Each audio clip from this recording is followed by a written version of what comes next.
കുറച്ച് ദിവസങ്ങൾക്ക് മുമ്പായിരുന്നു ജസ്റ്റിനെ കുറിച്ചുള്ള ഭയങ്കര സംസാരവും കാര്യങ്ങളായിരുന്നു സോഷ്യൽ മീഡിയ. അതിന് മെയിൻ കാരണം എന്ന് പറഞ്ഞാൽ ഇത് കണക്ക് ജസ്റ്റിന് തൻ്റെ വീട്ടിൽ തന്നെ ഉണ്ടെങ്കിൽ പായസം ഉണ്ടാക്കിയിട്ട് ഗുരുവായൂരപ്പന് കൊടുക്കാൻ പോകുന്ന ഒരു വീഡിയോ പോലെ ഇട്ടിട്ടുണ്ടായിരുന്നു. സോ ഇത് വെളി വന്നതിന് ശേഷം കൊണ്ട് ആൾക്കാർ ഭയങ്കരമായിട്ട് ഇവരെന്ത് ഇങ്ങനെയൊക്കെ കാണിക്കുന്നത്, ഇങ്ങനത്തെ ഉള്ള കാര്യങ്ങളൊക്കെ ചെയ്യേണ്ട കാര്യം എന്തോ എന്നുള്ള രീതിയിലൊക്കെ ഒരുപാട് പേര് ചോദിക്കാൻ തുടങ്ങിയിട്ടുണ്ടായിരുന്നു.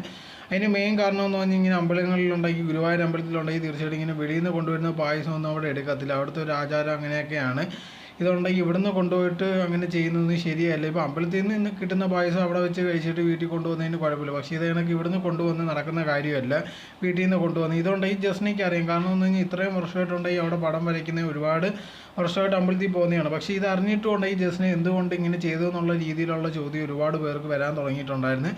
ആ സമയത്താണ് ഒരുപാട് ഏറ്റുണ്ടെങ്കിൽ ജസ്റ്റിനേക്ക് വരാൻ തുടങ്ങിയിട്ടുണ്ട്. ഇങ്ങനെ ഇരിക്കുന്ന സമയത്താണ് ഇപ്പോൾ ലേറ്റസ്റ്റ് ആയിട്ട് നോക്കിക്കഴിഞ്ഞാൽ ഒരാളുണ്ടെങ്കിൽ DGPക്ക് ഉണ്ടെങ്കിൽ ജസ്റ്റിനേക്കെതിരെ പരാതി കൊടുത്തിരിക്കുകയാണ്. ഇതിനെ തുടർന്നുണ്ടെങ്കിൽ ഇത് കണക്ക് ആചാരങ്ങളെല്ലാം നിഷേധിച്ച് ഓരോരോ കാര്യങ്ങൾ ചെയ്യാൻ ശ്രമിക്കുന്നതെന്ന് പറഞ്ഞിട്ടായിരുന്നു പരാതി കൊടുത്തിട്ടുണ്ടായിരുന്നത്. എന്തായിരുന്നാലും ഇതിനെതിരെ ഇതുവരെ നടപടിയോ കാര്യങ്ങളൊന്നും എടുത്തതായിട്ടില്ല. എന്തായിരുന്നാലും ഇതേപോലെ ഒരുപാട് പേരുണ്ടെങ്കിൽ ജസ്റ്റിനേക്കെതിരെ ഉണ്ടെങ്കിൽ പരാതി കൊടുക്കുന്നുണ്ട്.